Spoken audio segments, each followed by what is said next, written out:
And we are joined today by Terry Cook, President and CEO of the Hamilton Community Foundation, by Ken Roberts, Chief Librarian at the Hamilton Public Library, and Jennifer Kay, Manager of Arts and Entertainment for the City of Hamilton.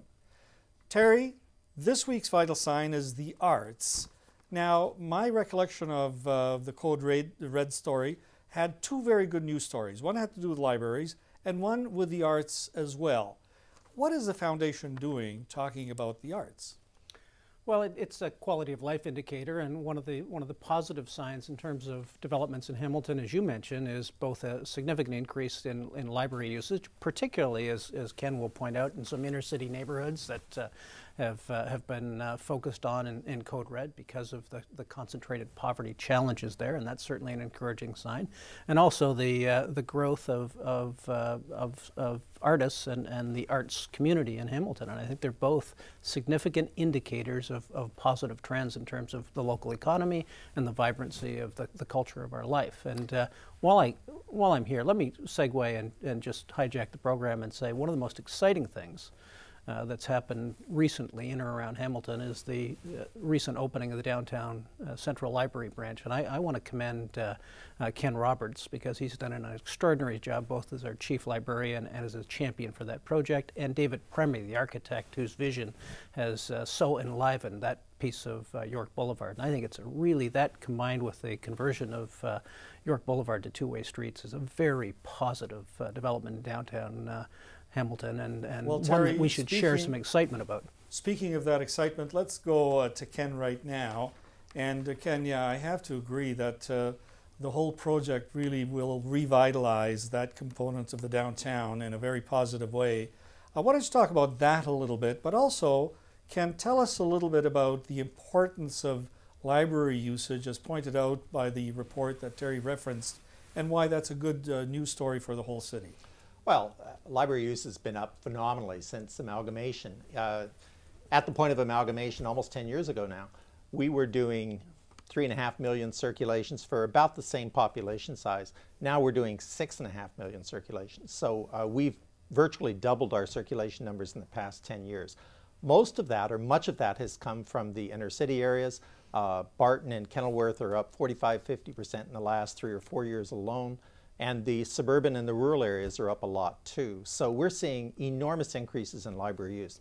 And I've always maintained that, Ken, you led the way when we amalgamated the whole city.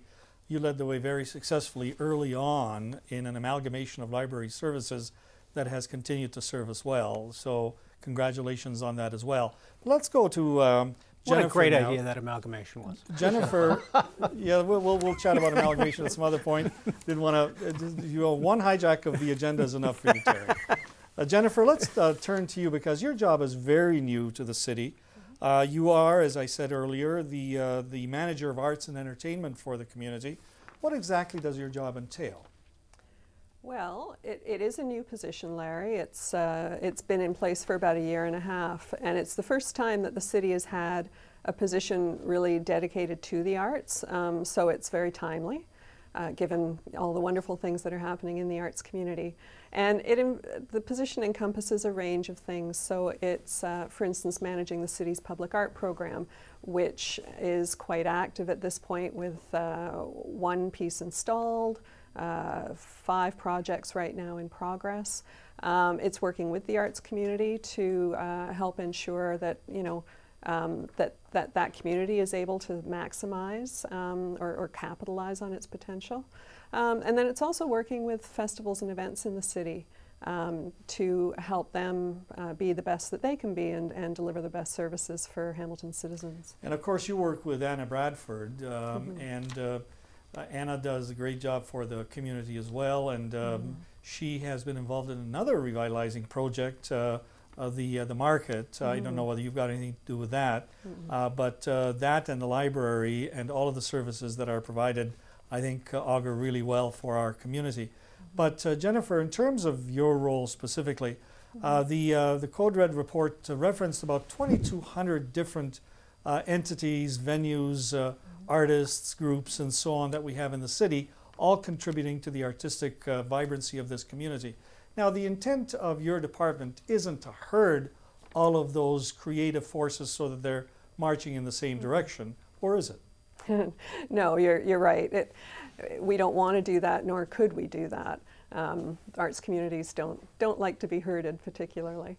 It's our job to put the conditions into place to the best of our ability to ensure that the cultural community can thrive. So for example, right now we're working on the development of a cultural policy and plan which will essentially clearly set out what the city's vision and mandate is in terms of culture, will help our city council to apply a cultural lens to the decisions that they make, much in the way that a lot of decisions are made with an environmental lens. We want to see the same sort of thing happen with culture.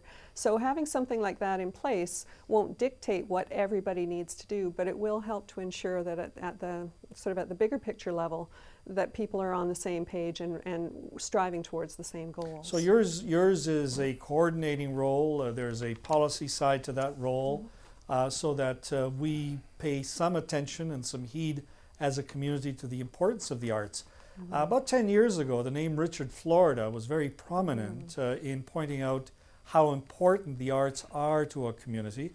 Don't know whether that name is still current today, but I'm sure that you'd agree, Jennifer, that there isn't just an enrichment of the spirit with the arts, but also there's an economic benefit and other benefits. Can you list some of those?